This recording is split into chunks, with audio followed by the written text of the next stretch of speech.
Assalamualaikum warahmatullahi wabarakatuh. Alhamdulillahirrabbilalamin. Pemirsa, puji syukur kehadirat Allah Subhanahu wa Ta'ala. Kita pada kesempatan kali ini bersua kembali dalam acara Ramadan Tangguh, Zakat Tumbuh Indonesia Tangguh bersama Lazismu Jawa Timur channel YouTube dan PWMU TV.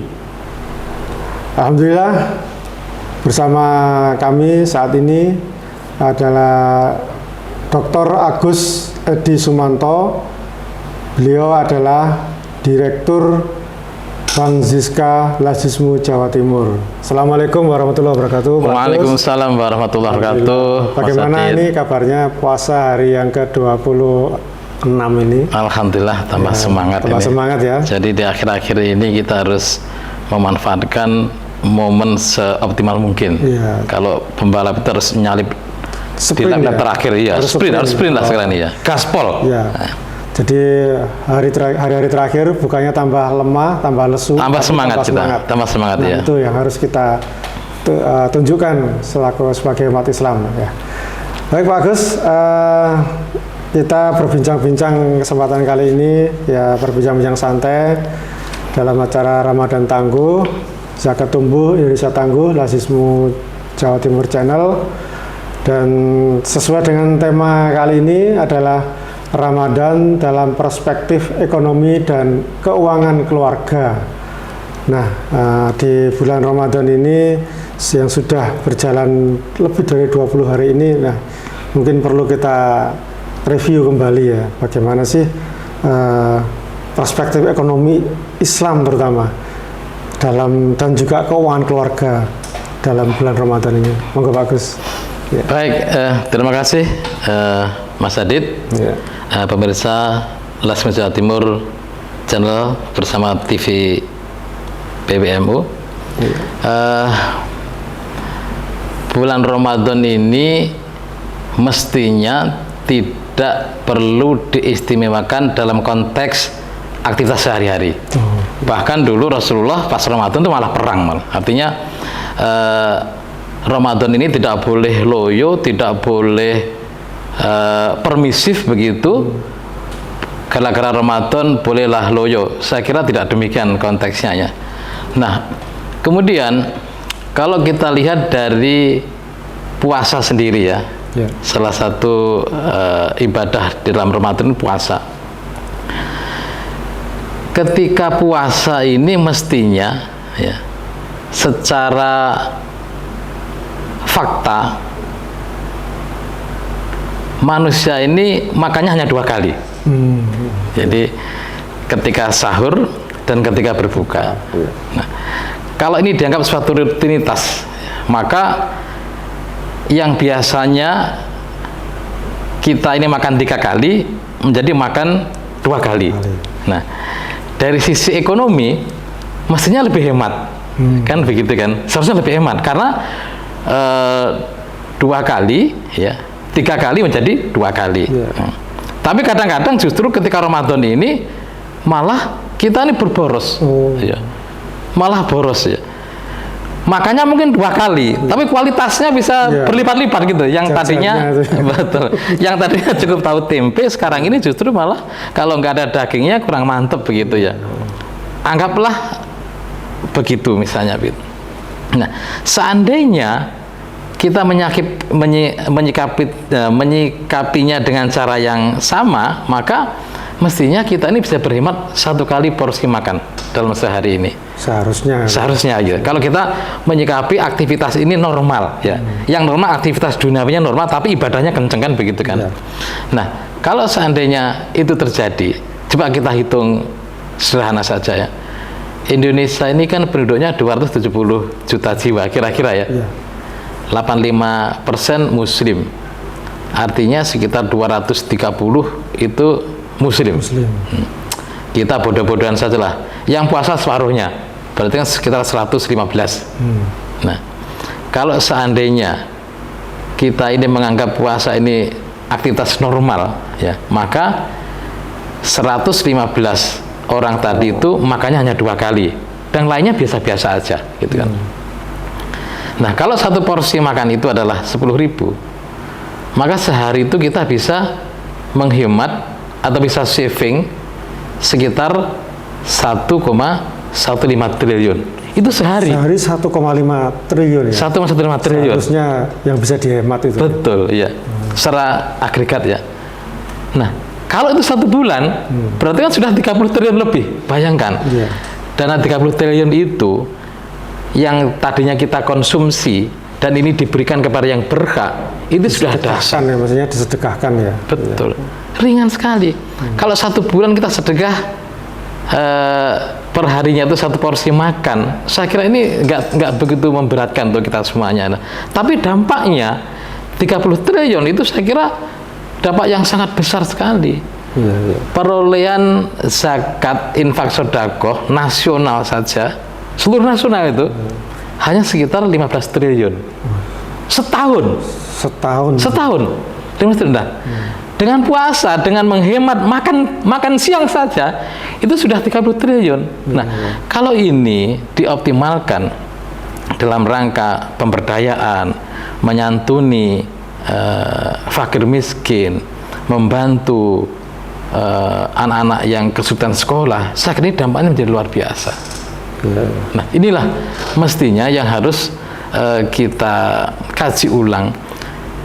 Puasa kita ini sebenarnya seperti apa gitu. Apakah sudah seperti yang seharusnya, atau justru ketika puasa ini kita malah berpura-pura dalam tanda petik.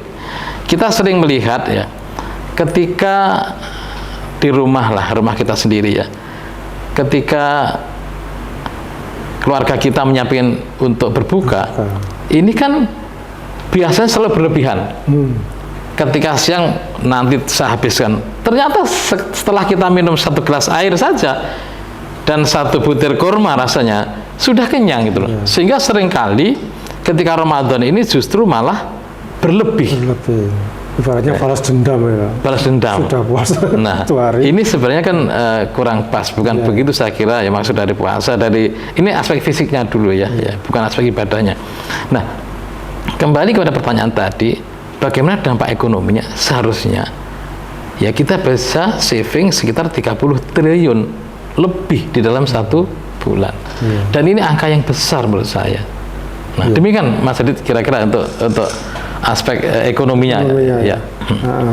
Lalu kemudian bagaimana seharusnya ini mungkin untuk mendatang ya, keluarga muslim ini seharusnya dalam mengelola dan mengatur keuangan keluarga ini bagaimana seharusnya?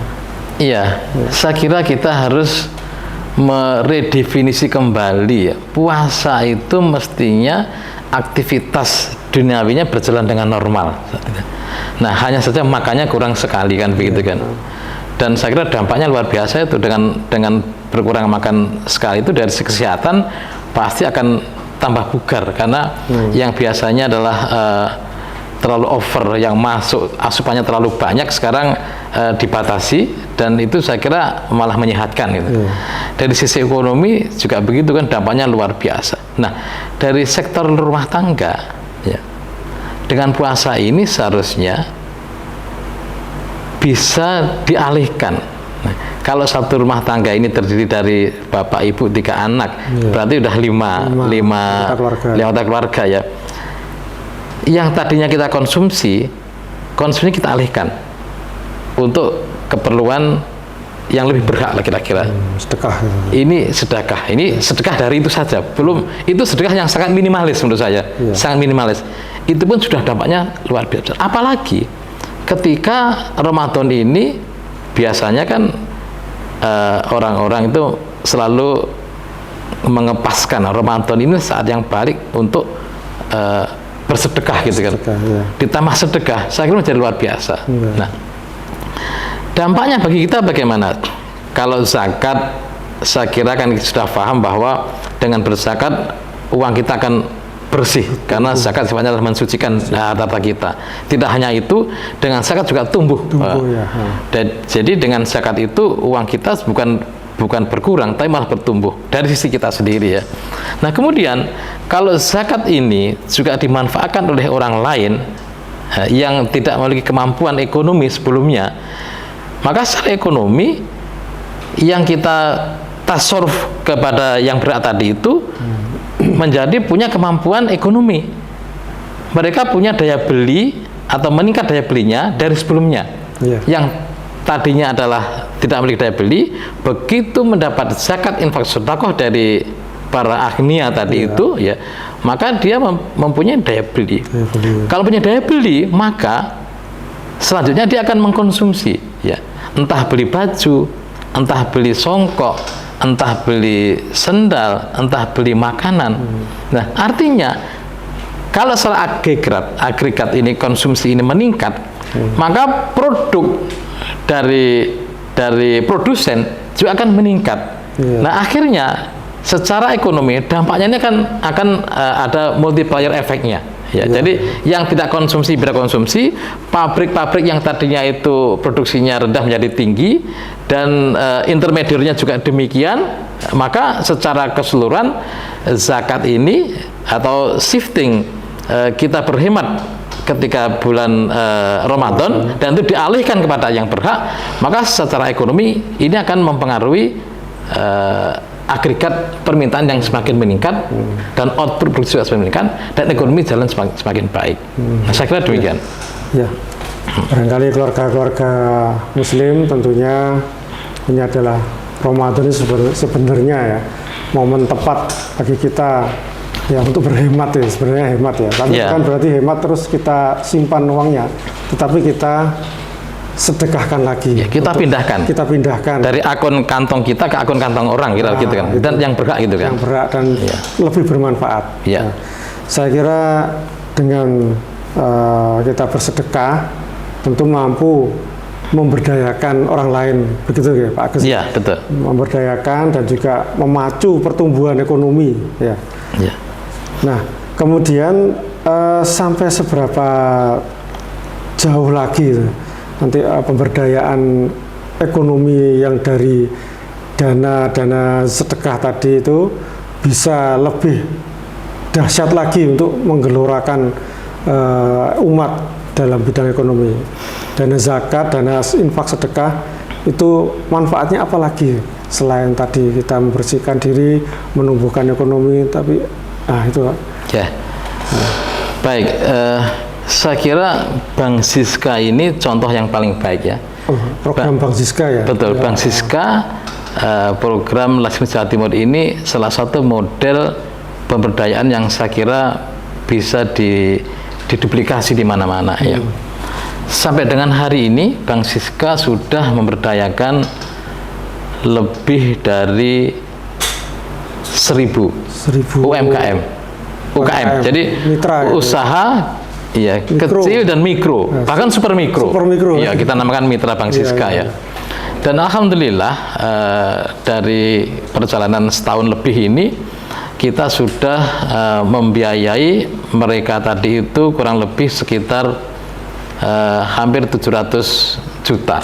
Iya, ini dananya memang bergulir begitu. Jadi konsepnya adalah ada 3 konsep ya. Yang pertama adalah UKM ini, usaha kecil mikro ini kita bebaskan dari rentenir. Karena faktanya bahwa usaha kecil mikro ini sangat rentan dengan rentenir. Nah, kenapa demikian? Usaha kecil mikro ini tidak memiliki akses yang cukup kepada perbankan. Supaya diketahui bahwa UKM ini tidak memiliki laporan keuangan yang baik, tidak memiliki kolateral yang cukup, sehingga ketika datang ke bank, ya bisa dikatakan pasti ditolak. Kurang syaratnya ya. Kurang syaratnya. Apalagi jaminannya nggak ada. Betul.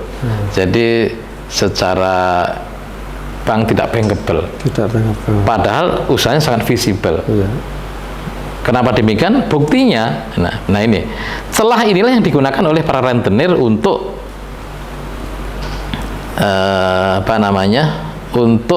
untuk masuk ke bisnis ini dengan berbagai kemudahannya. Ketika bank tidak bisa memberikan pembiayaan, rentenir sebagai dewa penolong.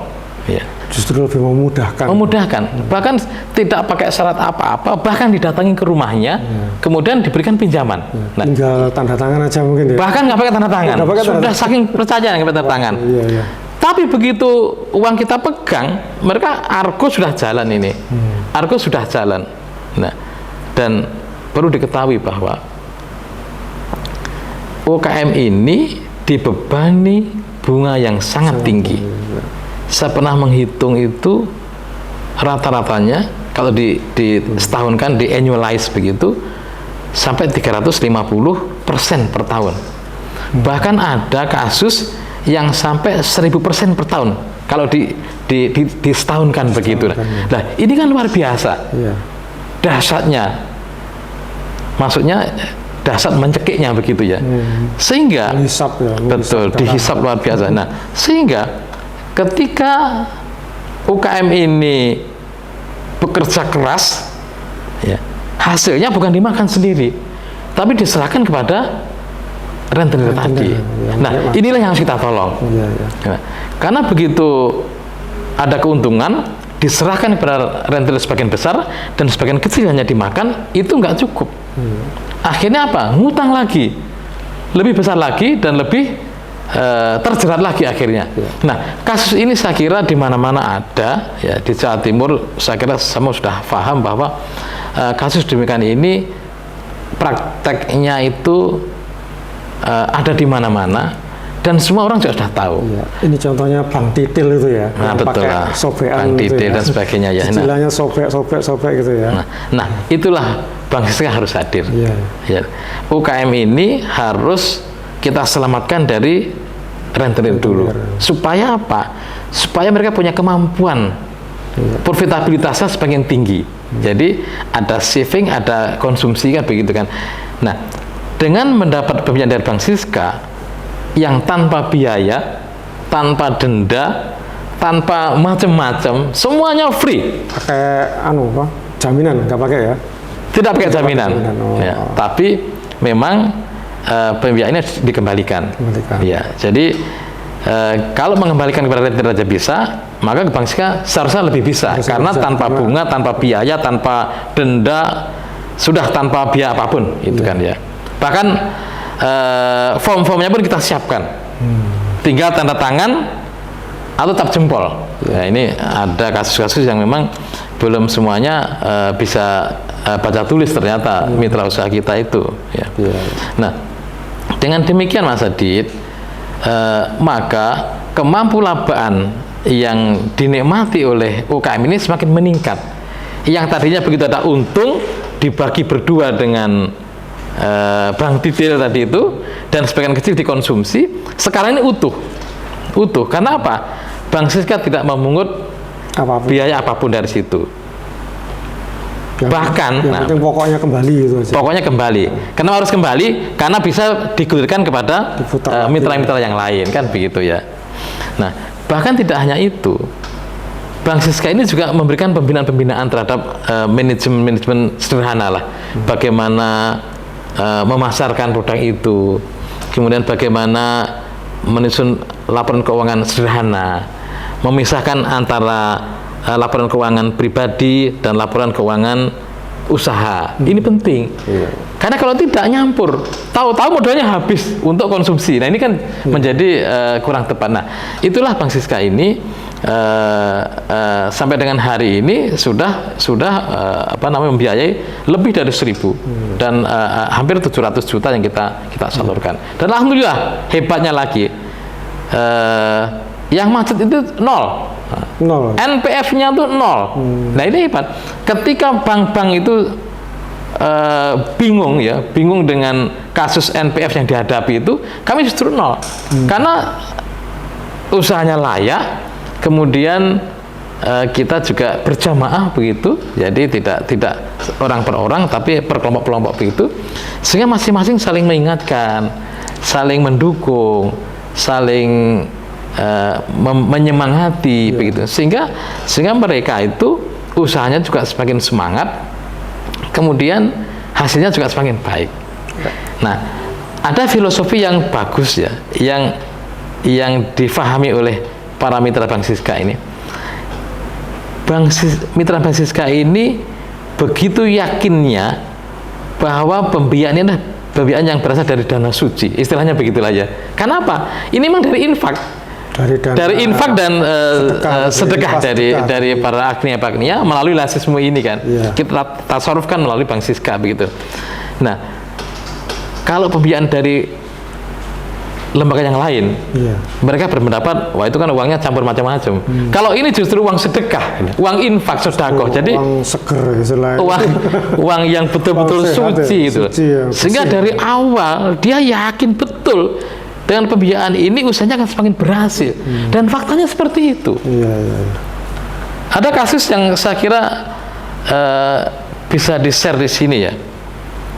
Ada seorang ibu-ibu ya mengambil pembiayaan sebesar 500.000, itu kan uangnya sangat kecil lah ya, kecil ya. Ngambil di mana itu? Di Bank Siska. Di Bank Siska itu ya.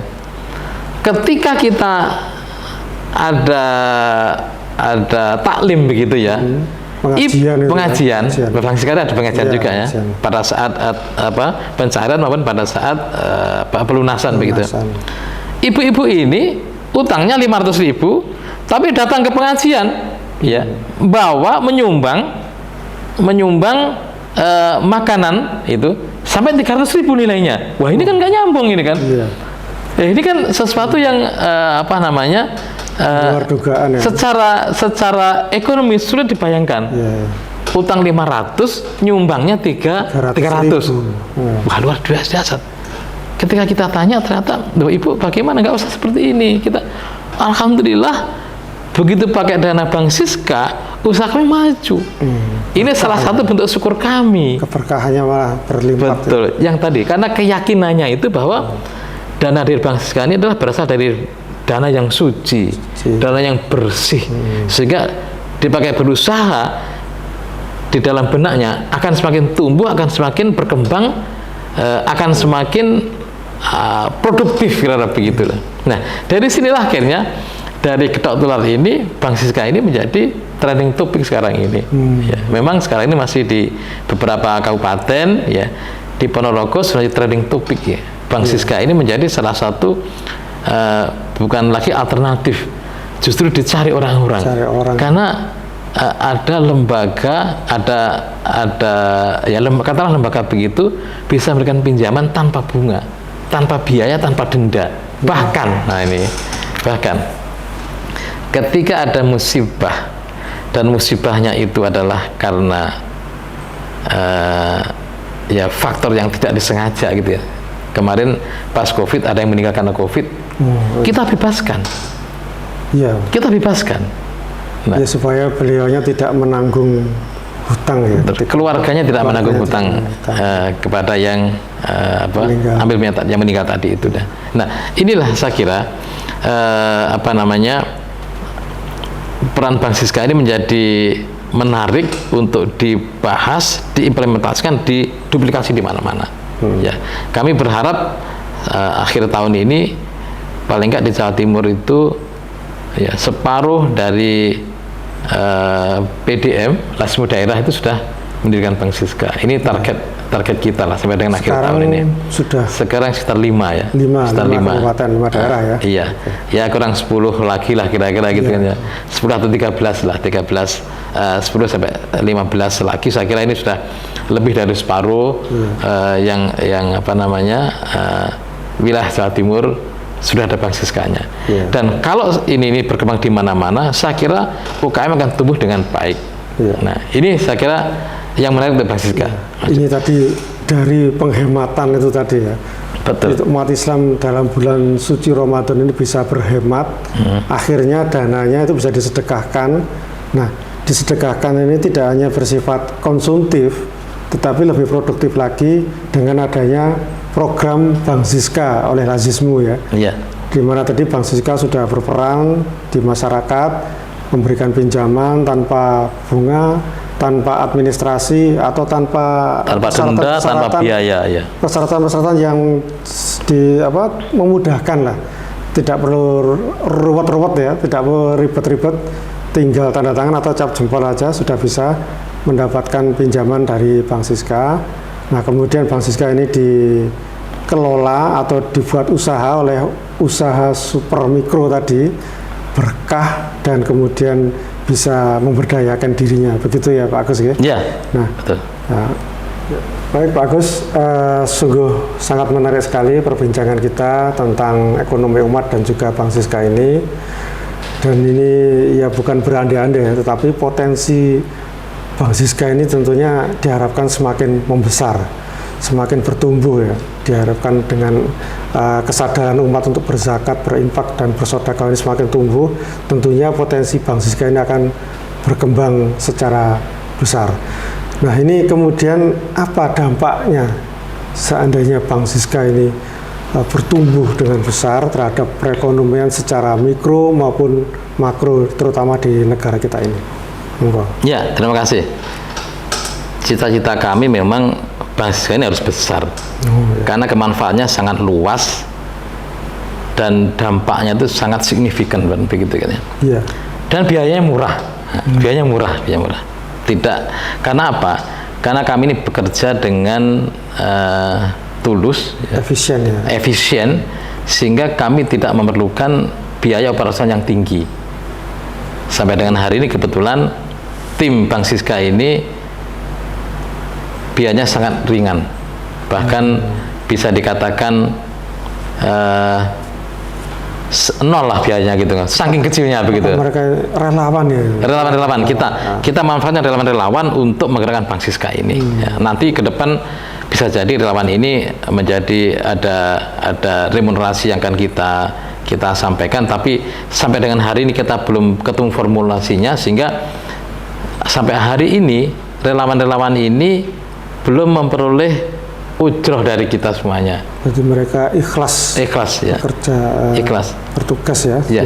Kebetulan memang relawan ini aktivis-aktivis semuanya, dan bahkan mereka tuh sebagiannya adalah korban dari apa namanya ekonomi ribawi, sehingga begitu ada kesempatan untuk dalam tanda petik hijrah itu, wah semakin semangat, karena dulu udah pernah terjerat sampai dalam begitu, dan sudah bisa bangkit.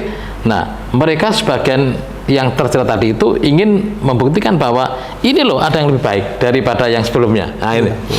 Nah, dari kasus ini, Mas Adit, potensi Bank Siska ini akan semakin besar. Ya. Nah, kalau besar bagaimana? Secara mikro, rumah tangga yang tadinya tidak memiliki kemampuan yang tinggi ketika berusaha karena tersedot oleh bank detail tadi itu, dengan adanya Bank Siska, maka seluruh keuntungan itu menjadi milik mitra Bank Siska. Kita tidak pernah meminta sedikit pun. Kalau mereka sedekah itu sifatnya adalah karena panggilan hati. Karena panggilan hati saja. Sukarela. Bahkan kita sebenarnya dianjurkan untuk tidak sampai ada dalam tanda petik keharusan begitu. Tapi namanya di kampung gitu. Di kampung itu kalau pas kita taklim terus nggak ada camilan, nggak ada gorengan, rasanya kurang afdol. Sehingga beliau-beliau itu, ibu-ibu ini biasanya ya dari rumahnya bawa sendiri dan sebagainya begitu. Nah, kemudian dari yang sudah kita biayai ini, ada sekitar hampir 40% dia sudah mengurangi ketergantungan kepada bank detail. Rentenir tadi ya? Ya, rentenir tadi ya. Jadi 40-50% lah sudah berkurang. Yang lainnya masih pakai dual system. Karena memang Bank Siska ini melepaskan, ya? Betul. Bank Siska ini kan belum bisa membiayai besar. Ya. Kami baru paling rata-rata 1 juta sekarang ini. Sementara rentenir itu bisa sampai 5 juta, 10 juta, sehingga masih pakai dual system. Dia pakai fasilitas Bank Siska dan juga masih meminjam kepada rentenir bank detail tadi itu. Nah, tapi hampir 50%-nya sudah berkurang. Yang tadinya tergantung seluruhnya kepada bank detail, sekarang sudah berkurang. Karena apa? Dari pembiayaan Bank Siska tadi itu mereka sudah sudah memiliki keuntungan yang cukup untuk mengembangkan. Yang tadinya itu seluruhnya atau sebagian besar untuk membayar kepada Bank Detail. Sekarang ini sebagian saja, karena sebagiannya sudah dibayar di Bank Siska dan tanpa bunga, tanpa biaya. Nah, sehingga sebagian untuk saving mereka untuk pengembangan usaha selanjutnya. Nah, dan yang menggembirakan 10% dari 1.000 berarti 100 orang kira-kira gitu ya, itu sudah terbebas dari rentenir. Nah, ini kan luar biasa. Sudah betul-betul sudah shifting dari ketergantungan kepada Bank Detail, rentenir, mereka sudah bebas. Dan mereka secara ekonomi lebih mandiri, secara mikroekonomi mandiri dia. Rumah tangganya yang tadinya itu dapurnya itu kembang kempis ngebolnya begitu, sekarang sudah full. Karena apa? Keuntungan dari jualan, keuntungan dari produksinya mereka sudah dinikmati 100% untuk yang bersangkutan. Nah, ini sudah 10%. Nah, saya kira ini hal yang luar biasa ya. Nah, bahkan Mas Adit, kita sudah membuat kelompok, kampung bebas rentenir. Nah, ini kan kampung bebas rentenir di Ponorogo. Saya kira ini kalau di mana-mana ditumbuh kembangkan, ini menjadi gerakan yang luar biasa. Nah, secara mikro, secara rumah tangga akan semakin tangguh. Ya. Orang ini semakin tangguh karena apa? Punya daya ekonomi yang lebih, punya daya beli yang lebih dibandingkan sebelumnya. Kalau sebelumnya itu dia berjualan, dia produksi, sebagian besar diberikan kepada pemberi dana, ya, dengan bunga yang sangat tinggi. Sekarang tidak, 100% untuk diri sendiri dan pengembangan usahanya. Artinya apa? Rumah tangga mitra Bank Siska ini semakin tangguh. Nah, secara makroekonomi bagaimana? Otomatis ini akan membantu pemerintah dalam rangka mengentaskan kemiskinan. Yang tadinya orang-orang ini termiskinkan secara struktur dan sistem gitu ya. Karena berusaha kemudian sebenarnya keuntungannya dimati orang lain gitu kan ya. Nah, sekarang dengan adanya Bank Siska ini mereka akan semakin berdaya. Kemiskinannya semakin berkurang. Kekayaan semakin meningkat. Nah, inilah artinya dengan Bank Siska ini secara makroekonomi akan membantu pemerintah dalam rangka mengentaskan kemiskinan. Nah, kemudian next step-nya, kemarin minggu yang lalu kami sudah mengumpulkan para mitra Bank Siska ini untuk kita berikan pelatihan terkait dengan halal, kehalalan produknya, sertifikasi halal. Karena ada dua hal ya, bisa ikrar halal dan sertifikasi halal. Nah, untuk UKM ini sementara pakai ikrar halal. Nah, kenapa demikian? Karena UMKM ini harus tumbuh, Mas Adit ya. Tidak boleh berhenti seperti itu. Harus semakin hari semakin berkembang, naik kelas. Nah, untuk itu salah satunya adalah kita lengkapi dengan sertifikat halal. Artinya produk yang diproduksi oleh UKM ini tersertifikat halal. Dan kalau sudah halal, artinya sudah nggak diragukan lagi bahwa produk ini layak untuk dikonsumsi. Sudah memenuhi syar'inya ya, secara agama sudah memenuhi. Betul. Nah, kemudian dalam rangka membantu pemasaran, Bank Siska juga sedang membangun display produk-produk dari mitra Bank Siska. Nah, ini sedang kita rancang, mudah-mudahan tahun ini selesai. Nah, nanti ini menjadi seperti supermarketnya UKM binaan Bank Siska boleh mendisplay, menjual barangnya melalui minimarket kita, semacam minimarket lah. Tapi ini display Bank Siska. Jadi produk-produk dari mitra Bank Siska nanti itu akan kita display dan dijual, dipasarkan di tempat ini. Tempat untuk memamerkan produk-produk UKM tadi. Memamerkan dan sekaligus menjual di situ. Jadi nanti ada dua penjualan, ada offline dan online. Yang offline-nya ya di display tadi itu. Dan ini sedang dalam proses, mudah-mudahan sebelum akhir tahun itu sudah ada, dan kalau ini nanti bisa diduplikasi di tempat lain juga akan menjadi dahsyat. Ya. Kami sudah merencanakan di 5 kabupaten ini akan betul-betul kita optimalkan dulu sebelum kita melangkah ke beberapa daerah yang lain, sehingga mudah-mudahan sampai dengan akhir tahun nanti paling tidaklah separuh dari kabupaten di Jawa Timur sudah berdiri Bank Siska. Nah, kalau demikian, kalau satu kabupaten saja sudah bisa memberdayakan 1.000, ya. Kalau Jawa Timur sudah 38.000. Saya kira ini angka yang luar biasa besar. Dan ini semakin hari semakin besar karena apa? Ya tadi itu semangatnya mitra usaha ini menjadi luar biasa ketika dananya suci, kemudian ketemu orang-orang yang baik, orang-orang yang positif, yang tidak ada tekan menekan begitu ya, sehingga berusaha dengan lebih tenang dan akhirnya produktif. Dan hasilnya mereka bisa menikmati keuntungan yang lebih dibandingkan dengan cara-cara sebelumnya. Hanya itu ya, mereka mendapatkan ilmu juga ya. Betul. Ya. Ada pelatihan, kemudian pengajian. Jadi ini total lah, tidak hanya sertifikat halal tadi. Betul. Kami ini tidak hanya sekedar memberikan modal finansial, tapi juga modal spiritual, dan juga modal entrepreneur, dan juga modal-modal yang lain lah. Saya kira Bank Siska akan komit terus bagaimana mitra Bank Siska ini yang terdiri dari usaha kecil mikro dan super mikro ini naik kelas. Kita fasilitasi, kita carikan pendanaan, kita carikan mitra-mitra supaya mereka naik kelas. Itulah kira-kira. Jadi Bank Siska ini sangat luar biasa sekali, pemirsa. PWMU TV dan juga Lazismu Jawa Timur Channel.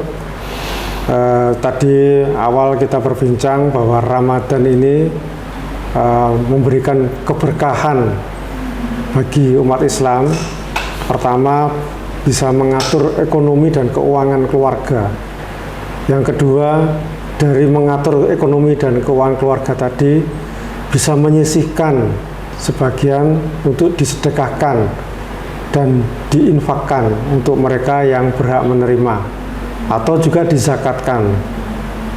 Dan dari zakat, infak, sedekah tadi bisa ditumbuhkan lagi, tidak hanya sebatas pemberian yang bersifat konsumtif, tetapi juga memberikan stimulus yang berupa produktif.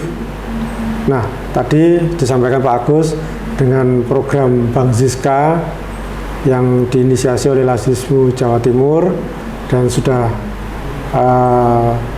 difokuskan untuk berkembang. Sekarang sudah ada di 5 kabupaten dan dengan percontohannya di Ponorogo. Nah, ini bisa lebih berkembang lagi ke depannya agar bisa mengentaskan mereka yang tidak berdaya menjadi berdaya, dan mereka yang miskin, tidak punya usaha, tentu bisa berusaha, dan mereka yang terjerat kepada rentenir atau lintah darat ataupun ya lembaga-lembaga yang membebani usaha-usaha kecil mikro ini untuk berkembang. Nah, dengan Bank Siska, program Bank Siska tadi tidak hanya memberikan bantuan atau pinjaman finansial saja, tetapi juga memberikan nilai lebih, yaitu memberikan pencerahan, pelatihan, dan juga menambah ilmu dan wawasan ya Pak Agus ya. Baik itu berupa pengajian yang diselenggarakan secara rutin, kemudian pelatihan-pelatihan tentang pembukuan, pelatihan-pelatihan pemasaran, dan kedepannya juga ada digital marketing juga Pak Agus. Nah, itu tentunya akan semakin memberdayakan pelaku-pelaku usaha kecil mikro yang ada di sekitar kita. Nah, oleh karena itu jangan ragu, jangan bimbang. Mari kita atur ekonomi keuangan keluarga kita dan kita sisihkan sebagian dari rezeki kita untuk mereka yang membutuhkan. Nah, Pak Agus, mungkin ada statement, closing statement sebelum kita mengakhiri acara pada kesempatan kali ini untuk pengembangan Bank Siska dan juga ekonomi umat pada umumnya. Ya, baik. Saya kira kita semua sudah tahu bahwa sebenarnya semua yang kita miliki ini adalah berasal dari Allah. Untuk itu, mari kita gunakan sepenuhnya untuk Allah juga. Insya Allah. Karena di dalam rezeki kita sebagian ada hak orang lain, dan itu harus kita tunaikan. Sekarang saat yang paling baik untuk menunaikan itu semuanya, supaya semuanya menjadi berdaya. Saya kira demikian. Oh ya, baik. Terima kasih Pak Gus atas waktunya, atas kesempatannya berbagi informasi dan berbagi inspirasi bagaimana kita umat Islam bisa mengatur dan mengelola ekonomi kita, terutama keuangan kita. Yang pertama tadi tidak boros ya, tidak boros selama Ramadan, dan bisa menyisihkan untuk saudara-saudara kita yang membutuhkan. Oleh karena itu, saat yang tepat bagi kita umat Islam untuk berzakat, berinfak dan bersedekah. Mari bersama Al-Azizmu kita berdayakan mereka, umat Islam tentunya yang belum berdaya menjadi berdaya, yang miskin bisa menjadi lebih sejahtera dan bisa mengembangkan potensi ekonomi masing-masing. Saya kira itu acara kita pada hari ini dalam acara Ramadan Tangguh, Zakat Tumbuh, Indonesia Tangguh bersama Al-Azizmu Jawa Timur Channel dan PWMU TV. Saya Aditya Yudono dan Pak Agus Edi Sumanto mohon pamit undur diri. Kita jumpa lagi di lain kesempatan. Tetap sehat dan tetap semangat di akhir Ramadan ini untuk sprint amal ibadah kita di bulan puasa. Terima kasih. Fastabiqul khairat, nasuminallah. Assalamualaikum warahmatullahi wabarakatuh. Waalaikumsalam warahmatullahi wabarakatuh. Alirkan cinta untuk hamba lainnya yang lebih berhak menerima. Seperti sebulir benih padi tumbuh menjelma berlipat kali. Allah menitipkan rezeki yang kan jadi berkah berlimpah untuk sesama. Bersama